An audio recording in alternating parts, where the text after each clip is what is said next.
Assalomu alaykum. Namangan ahli, sog'omonmisizlar, charchamayapsizlarmi?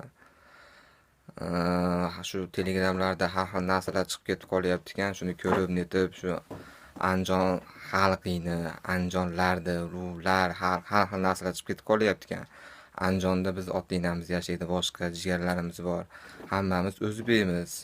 Shunga lar qo'shmasdan shu rost gap bo'lishi mumkin emas. G'ururinglar bor ekan, mana chiqib bu qilyapsizlar.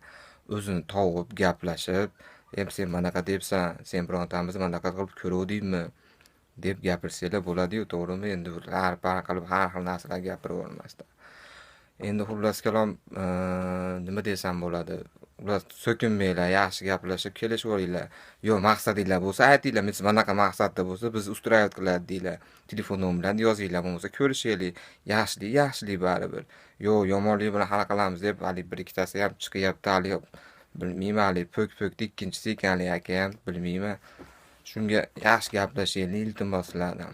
Telefon nomerlarimizni beraylik. Kerak bo'lsa, agar u bolani topolmasanglar, u bolani nomidan uzr ham so'rab qo'yaveraman, javob bo'lmasa. Shunga bir yaxshi agar astaniyat qilib to'xtatib qo'ysanglar ham mayli. Bu narsa yaxshi gaplashamiz, telefon nomerlarini beringlar desa, telefon nomerlarini yozaylik, ko'rishib yaxshi gaplashaylik. Xullas kalom, har qanaqa narsa gaplashishni noratda gap bo'lishi mumkin emas. U qo'rqadigan joylarimizni bilasizlar, kesib o'rgan yoshligimizda. Shunga sizlardan iltimos, sog'-omon bo'linglar. Agar har gaplarim yoqmagan bo'lsa, uzr so'rayman sizlardan. Sog' bo'linglar.